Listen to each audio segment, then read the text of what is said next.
சட்டம் மாறி வந்து மண்ணை முட்டும் காலில் சூழ்ந்து கைகள் தட்டும் வாழியவே என்னவராட்சி திசைகள் எட்டும் நம்மவராற்றல் விண்ணை முட்டும் எட்டு திக்கும் முரசு கொட்டும் வாழியவே.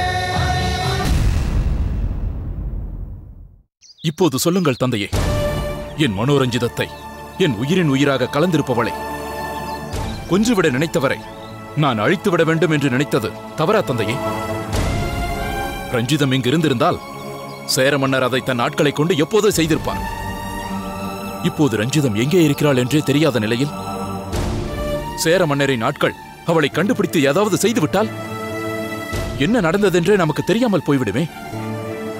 அதற்காகத்தான் நான் அத்தகைய முயற்சியில் ஈடுபட்டேன். சேர மன்னர் ஏன் இப்படி செய்ய வேண்டும்? புரியவில்லையா வானவன் மாதேவி? மனோரஞ்சிதம் இருக்கும் வரைதானே கிள்ளிவளவன் சேரமன்னர் மகளை மணந்து கொள்ள மறுப்பான். அவள் இல்லை என்று ஆகிவிட்டால் எப்படியாவது சமாதானப்படுத்தி இந்த சம்பந்தத்தை ஏற்படுத்தி விடலாமே. சேர மன்னர் அப்படி ஒரு கொலைபாதகத்தை செய்ய முனைந்ததால் கிள்ளிவளவன் இப்படி ஒரு கொலை முயற்சியில் ஈடுபட நேர்ந்துவிட்டது. இந்த நிலையில் இதை வெளிப்படுத்தாமல் இருப்பதே நல்லது. அதை பற்றி நாம் பிறகு தீர்மானிப்போம். கொலை செய்ய சென்றது கிள்ளிவளவனாக இருக்க சேரமன்னர் கையில் விஜயபூபதியின் பெயர் பொறிக்கப்பட்ட கட்டாரி எப்படி வந்தது? அது நான் கொண்டு சென்ற கட்டாரியே அல்ல தந்தையே. அதில் யார் பெயரும் கிடையாது. சேர மன்னர் அங்கு தவறி விழுந்த கட்டாரியை விடுத்து வேறு ஒரு கட்டாரியை மாற்றிக்கொண்டு வந்து உங்களிடம் காட்டுகிறார். விஜயபூபதியின் மீது பழி போட்டு எப்படியாவது நாடு கடத்த வேண்டும் என்று நினைக்கிறார் சேரமன்னர். தன்னை கொல்ல நடந்த முயற்சியை கூட அதற்கு பயன்படுத்த நினைக்கிறார். இந்த நிலையில் நாம் ஒவ்வொன்றையும் யோசித்துத்தான் எதையும் தீர்மானிக்க வேண்டும். நீங்கள் செல்லுங்கள். இனி என்ன செய்ய வேண்டும் என்பதை நான் பார்த்துக் கொள்கிறேன். உத்தரவு தந்தை. வருகிறேன் மன்னவா.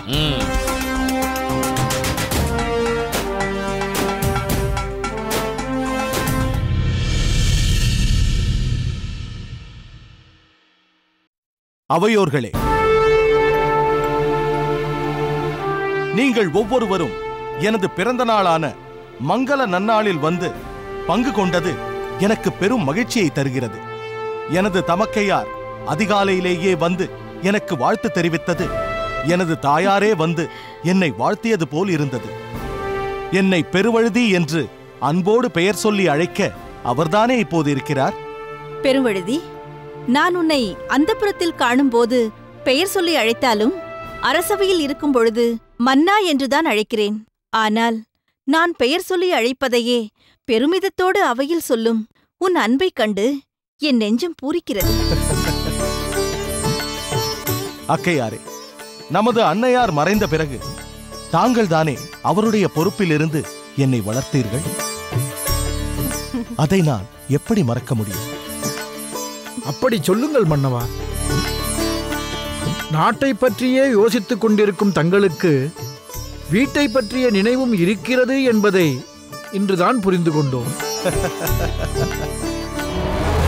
பிறந்த நாளில் தான் இவ்வுலகில் பிறக்க காரணமாக இருந்த தாய் தந்தையரைத்தான் முதலில் வணங்க வேண்டும். அவர்கள் மறைந்த பிறகு தான் பிறந்த அதே வயிற்றில் தனக்கு முன் பிறந்த தமக்கையே அதற்குரியவராகிறார். அருமையாக சொன்னீர்கள் அமைச்சரே. பாண்டிய பேரரசருக்கு என் பணிவான வணக்கம்.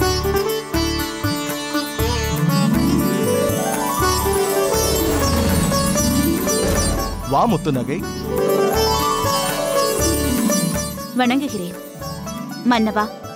இந்த பிறந்தநாள் விழாவில் பங்கு கொள்ளும் வாய்ப்பு எனக்கு கிடைத்ததற்காக நான் பெரிதும் மகிழ்கிறேன். சோழ மாமன்னர் சார்பாக அவரது பிரதிநிதியாக எனது வாழ்த்துக்களை தங்களுக்கு தெரிவித்துக் கொள்கிறேன். எல்லோரும் வந்து விட்டார்கள், ஆனால் இளவரசர் இன்னும் வரவில்லை. உனக்கு என்ன இளவரசர் மீது இவ்வளவு ஈடுபாடு? அவரை பற்றி எனக்கு என்ன கவலை? அந்த சோழ இளவரசி எந்த நகைகளை அணிந்து வருகிறார்கள் என்பதை பார்க்க காத்துக் கொண்டிருக்கிறேன்.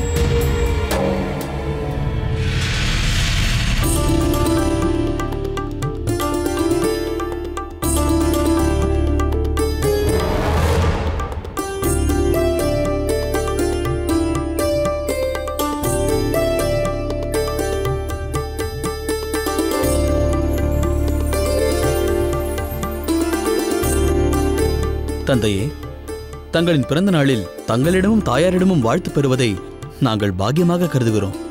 எங்களை வாழ்த்துங்கள். நீங்கள் இருவரும் நீடூழி வாழ வேண்டும் என்று வாழ்த்துகிறோம்.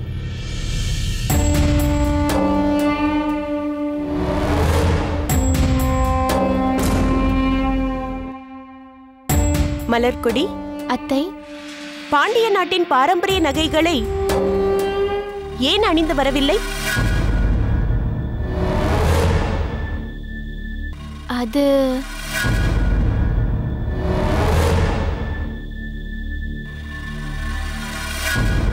நல்ல வேளை. என்ன? கருங்குழலிடமிருந்து களவாடப்பட்ட நகைகள் என்னவாயிற்றோ என்று இருந்தேன். நல்ல வேளையாக அது இவர்கள் கையில் சிக்கவில்லை. வேறு யாரோதான் கொண்டு போயிருக்கிறார்கள் என்பது தெளிவாக தெரிந்துவிட்டது. ஆக சோழ இளவரசி வசமாக அகப்பட்டுக் கொண்டாள் என்று சொல். சொல் மலர்கொடி, அவற்றை ஏன் அணியவில்லை? மலர்கொடி, ஒருவேளை நீ அந்த ஆபரணங்களை அணிவதற்குள் இளம்வழுதி அவசரப்படுத்தி உன்னை அழைத்து வந்து விட்டானா? அப்படியெல்லாம் ஒன்றுமில்லை தந்தையே. நான் கேட்டபோது இந்த நிகழ்ச்சிக்கு அந்த ஆபரணம் வேண்டாம் என்றான். நானும் வற்புறுத்தவில்லை. இளம்வழுதி, இதுதானே நமது அரண்மனையில் நடக்கும் மிகப்பெரிய முக்கியமான நிகழ்ச்சி. இதில் தானே மலர்கொடி நம் பாரம்பரிய நகைகளை அணிய வேண்டும்.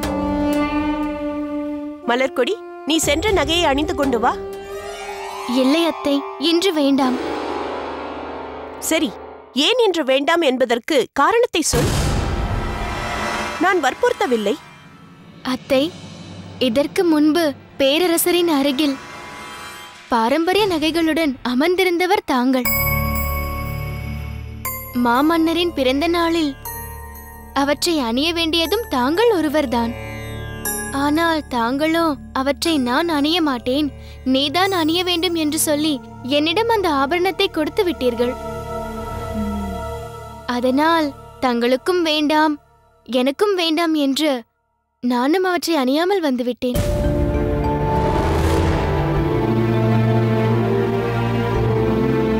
இந்த மலர்கொடி மிகவும் சாமர்த்தியசாலிதான். என்ன அருமையாக காரணம் கூறுகிறாள் பார். ஒரு ராணியார் என்ன சொல்கிறார் என்று பார்ப்போம்.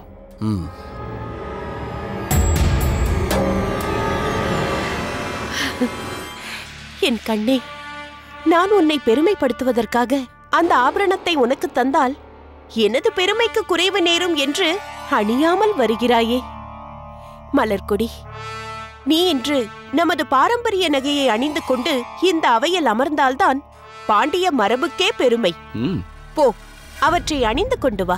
அப்படி சொல் பஞ்சவன் மாதேவி. மாமியாரும் மருமகளும் யாருக்கு யார் விட்டுக் கொடுப்பவர் என்பதில் போட்டி போடுகிறீர்கள். மலர்கொடி, இனியும் நீ தயங்குவதில் பொருள் இல்லை. போய் அவற்றை அணிந்து கொண்டு வா. இன்னும் என்ன தயக்கம் மலர்கொடி? அக்கையாரே சொல்லிவிட்டார், உடனே சென்று அவசரமில்லாமல் அணிந்து கொண்டு வா. நான் அப்பொழுதே சொன்னேன் அல்லவா? இப்பொழுது அவையிலேயே அதை பற்றி பேசும் நிலை ஏற்பட்டுவிட்டது. சீக்கிரம் போ, இல்லை நானும் உன்னோடு வரட்டுமா? வேண்டாம் இளவரசே, இது பெண்கள் விவகாரம்.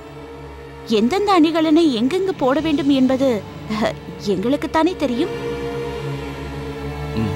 மலர்கொடி, வா போகலாம். இல்லை, அது வந்து எதுவும் பேச வேண்டாம், என்னோடு வா.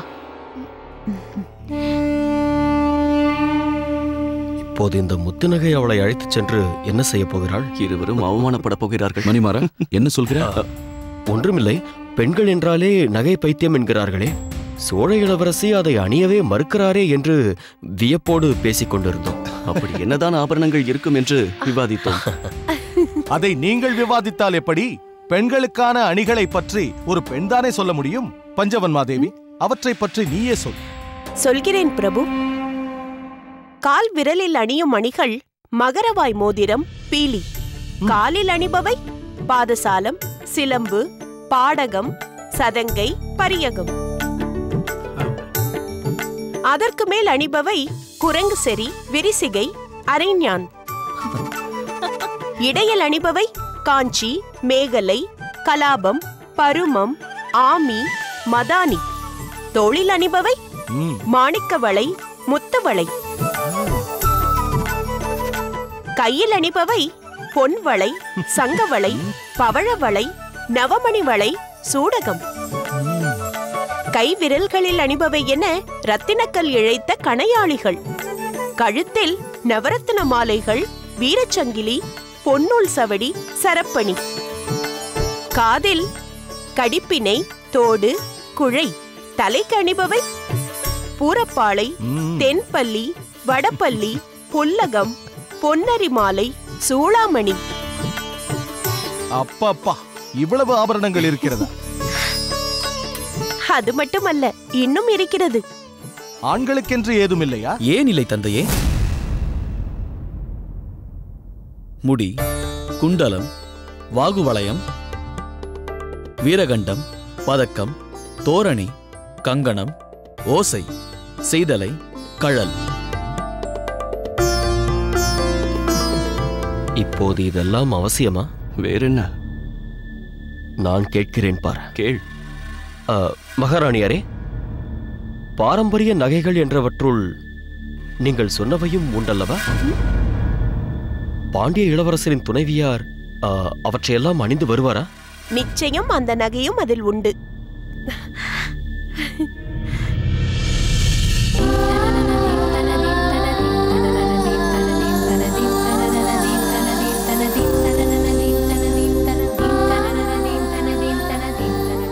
அதோ அவற்றை அணிந்தபடி வந்துவிட்டாளே என் மருமகள் மலர்கொடி.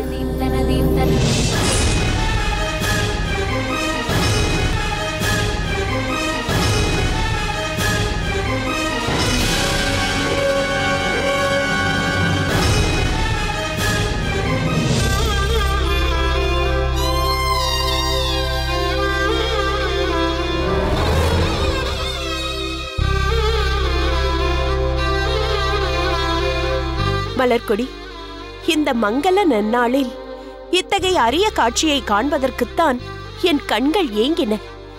இந்த ஆபரணங்களை அணிந்ததால் நீ அழகாக இருக்கிறாயா, இல்லை நீ அணிந்திருப்பதால் இந்த ஆபரணங்கள் அழகாக இருக்கின்றனவா என்றே சொல்ல முடியவில்லை. என் கண்ணே பட்டுவிடும் போல் இருக்கிறது.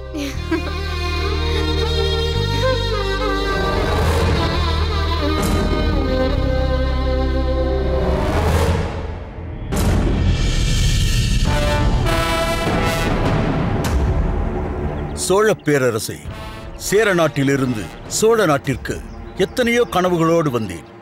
ஆனால் எதுவுமே நிறைவேறவில்லை. சேர நாடு சென்று அனைவரிடமும் என்ன சொல்லப் போகிறேன் என்று ஒன்றும் புரியவில்லை. நீங்கள் இப்படி சங்கடத்தோடு செல்வது எனக்கும் வருத்தத்தை ஏற்படுத்துகிறது. இங்கிருந்த சூழ்நிலை முழுவதையும் தாங்களே நேரில் கண்டீர்கள். அதற்கு மேல் நான் என்ன செய்ய முடியும்? ஆனால் காலம் ஒரே இடத்தில் நின்று விடுவதில்லை. அது ஓடும் வேகத்தில் எது எப்படி மாறும், யார் எப்படி மாறுவார்கள் என்று சொல்ல முடியாது. அப்படி ஏதேனும் மாற்றம் உருவானால் நானே தங்களை தேடி வருவேன். ஆனால் அதற்கான சூழல் அமையுமா அமையாதா என்று இப்பொழுது கூற முடியாது. இனி அதை பற்றியெல்லாம் பேசி பயனில்லை என்று நானும் புரிந்து கொண்டேன். என் எதிர்பார்ப்புகள் எதுவுமே நடக்கப் போவதில்லை என்பது எனக்கு தெல்ல தெளிவாக தெரிந்துவிட்டது. அதை பற்றி ஏன் பேச வேண்டும்? நான் புறப்படுகிறேன். இன்னும் சில நாட்கள் இருப்பீர்கள் என்று எதிர்பார்த்தேன். ஆனால் தாங்கள் திடீரென்று தீர்மானித்து புறப்பட்டு விட்டீர்களே சேர மன்னரே. என்ன செய்வது? எங்கள் அமைச்சர் என்னை அழைத்து செல்வதற்காகவே இங்கு வந்துவிட்டார். மீகாமன் இல்லாமல் மரக்கலம் ஓடாது என்பது போல அரசன் இல்லாத நாடும் முறையாக செயல்படாது. அதனால்தான் நான் உடனே செல்ல வேண்டும் என்று தீர்மானித்தேன். நான் விரும்பியது நடக்கவில்லை என்றாலும் ஒரு விஷயத்திற்காக உங்களை பாராட்டியே தீர வேண்டும். சொல்லுங்கள். நான் பாண்டிய மன்னன் போல் தங்களுக்கு உறவினன் அல்ல என்றாலும் என்னை மிக சிறப்பாக உபசரித்தீர்கள். விருந்தோம்பலில் சிறந்த நாடு சோழ நாடுதான் என்பதை உறுதிப்படுத்தி விட்டீர்கள். உறவுள்ள பாண்டியர், உறவில்லாத சேரர் என்றெல்லாம் ஏன் பிரித்து பார்க்கிறீர்கள்? முக்கணிகள் என்பது போல் மூவேந்தர்களும் தமிழ் மண்ணிற்கு சொந்தமானவர்கள் அல்லவா? ரோமாபுரியிலிருந்தோ சீனத்திலிருந்தோ வரும் வெளிநாட்டவர் வந்து இறங்குவது பாண்டிய நாட்டு கொற்கையிலோ, சோழ நாட்டு புகாரிலோ, சேர நாட்டு முசிறியிலோ தான் என்றாலும் அவர்கள் சொல்வது தமிழ்நாட்டிற்கு வந்திருக்கிறோம் என்பதுதானே. தமிழ் என்ற சொல் எப்படி வல்லினம், மெல்லினம், இடையினம் என்று மூன்றும் சேர்ந்து உருவாகி இருக்கிறதோ அப்படித்தானே தமிழகம் என்பது சேர நாடு, சோழ நாடு, பாண்டிய நாடு என்று மூன்றும் சேர்ந்து உருவாகி இருக்கிறது. வடவேங்கடம் தென்குமரி ஆயிடை தமிழ்கூறு நல்லுலகம் என்றுதானே பனம்பாரனார் பாடுகிறார். தாங்கள் பேச்சில் வல்லவர் மட்டுமல்ல, அதன் மூலம் பேச்சின் போக்கையே மாற்றக்கூடியவர் என்பதையும் நான் நன்றாக அறிந்திருக்கிறேன். சோழ நாட்டில் பாண்டிய மன்னருக்கு கிடைக்கும் உரிமை எனக்கும் கிடைக்க வேண்டும் என்று நான் எப்படி எதிர்பார்க்க முடியும்? செழியா, சொல்லுங்கள் சேரமன்னா. நீ பாண்டிய நாட்டு படைத்தலைவன் தானே? ஆம் மன்னவா. இருந்தாலும் சோழ நாட்டில் நீண்ட காலம் தங்கியிருப்பது போல் தெரிகிறது. சில பணிகள் நிறைவேறும் வரை நான் சோழ நாட்டில் இருக்க வேண்டும் என்று பாண்டிய மன்னரே ஆணையிட்டிருக்கிறார். அதனால்தான் இங்கேயே தங்கியிருக்கிறேன். அது நியாயம்தான். என்ன இருந்தாலும் நீ சம்பந்தி வீட்டை சேர்ந்தவன். எவ்வளவு காலம் வேண்டுமானாலும் சோழ நாட்டில் நீ தங்கலாம். ஆனால் எவ்வளவு சீக்கிரம் அவற்றை நிறைவேற்றிவிட்டு செல்ல முடியுமோ சென்றுவிடு. இனியும் தொடர்ந்து இங்கேயே இருக்காதே. தாங்கள் ஏன் இப்படி சொல்கிறீர்கள் என்பது புரியவில்லை மன்னவா. என்ன செழியா, எனக்கு நேர்ந்ததை பற்றியே அறியாதவன் போல் பேசுகிறாயே. எப்படி இருந்தாலும் நீ வேற்று நாட்டை சேர்ந்தவன் தானே. உன் உயிருக்கு மட்டும் ஆபத்து நேராது என்பதற்கு என்ன உத்தரவாதம் இருக்கிறது?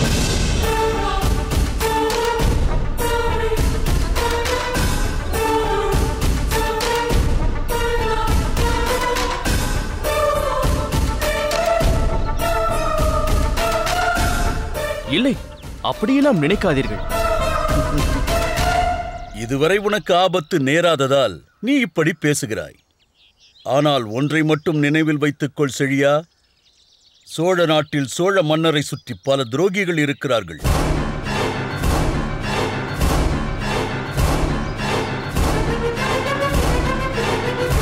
கண்ணுக்கு புலப்படாத விரோதிகள் இருக்கிறார்கள். அவர்கள் எவ்வளவு வலிமையானவர்கள் என்பது சோழ மன்னருக்கே புரியவில்லை. அதனால் தான் சொல்கிறேன். இல்லை சேரமன்னா, அப்படியெல்லாம் ஒன்றுமில்லை. இது உங்கள் இரு நாட்டு பிரச்சனை. இதை பற்றி பேசுவது அவ்வளவு பொருத்தமில்லைதான். எனக்கு என்ன வந்தது? ஏதோ உன்மேல் கொண்ட அனுதாபத்தால் சொன்னேன். நீ அறிவு கூர்மை உள்ளவனாக இருந்தால் இதிலிருந்து தப்பித்துக்கொள்.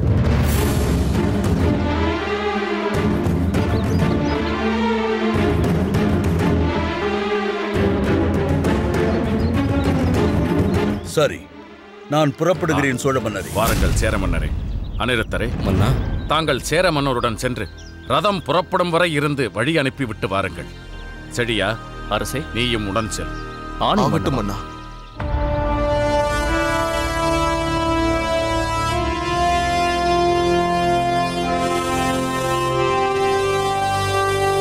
மன்னவா, சேர மன்னர் வரும்பொழுது நல்ல நோக்கத்தோடு தான் வந்தார். ஆனால் அது நிறைவேறவில்லையே என்பதால் ஏற்பட்ட சினத்தை வார்த்தைகளால் கொட்டிவிட்டு போகிறார். ஆனால் அவர் அப்படி பேசியது செழியனிடம் என்பதால் நாம் அதை பற்றி கவலைப்பட தேவையில்லை. உண்மைதான் உருத்திரங்கண்ணனாரே. ஆனால் அவர் அப்படியெல்லாம் பேசியது எனக்காகத்தான். விஜயபூபதியை வெளியேற்றவில்லை என்ற கோபத்தினால்தான். இவரிடம் என்றோ ஒரு நாள் விஜயபூபதி மாறுபட்டு நடந்து கொண்டான் என்பதற்காக இன்று நான் அவனை தண்டிக்க முடியுமா? அப்படி பார்த்தால் அழுதூர் வேளாளர் அதிகமாக மாறுபட்டு நடந்து கொண்டது தங்களிடம் தானே. உங்கள் உயிருக்கே உலை வைக்க துணிந்தவராயிற்றே. சோழ நாட்டையே அழிக்க இருங்கோவேலோடு துணை நின்றவராயிற்றே. நீங்களே அதையெல்லாம் மறந்து அழுதூர் வேளாளரை ஏற்றுக்கொண்ட பிறகு இங்கு சில நாள் வந்துவிட்டு செல்லும் இவருக்கு என்ன வந்தது? அவரை கொல்ல வந்தவன் விஜயபூபதி தான் என்று அவராகவே கற்பனை செய்து கொண்டு அதை வலியுறுத்துவதற்காகவே விஜயபூபதி என்ற பெயரிட்ட ஒரு கட்டாரியை எங்கேயோ தேடி கண்டுபிடித்துக் கொண்டு வந்து காட்டியிருக்கிறார். ஒரு மன்னராக இருப்பவருக்கு இப்படிப்பட்ட விபரீத புத்தி எப்படி வந்தது என்று வியப்பாக இருக்கிறது. எது எப்படியோ போகட்டும். இடையிலே வந்த இடையூறு இடையிலேயே போய்விட்டதென்று நினைத்துக் கொள்ளுங்கள். ஒரு பேரரசருக்கு இருக்க வேண்டிய பெருந்தன்மை அவரிடம் இல்லாததால் தான் அவரது நாடை இரண்டாக பிரிந்து தங்களுக்குள்ளேயே போட்டி போட்டுக் கொண்டிருக்கிறார்கள். நாம் சேர நாட்டை மறந்து சோழ நாட்டை பற்றி சிந்திப்போம். சரி, நானும் உத்தரவு பெற்றுக் கொள்கிறேன். வாருங்கள்.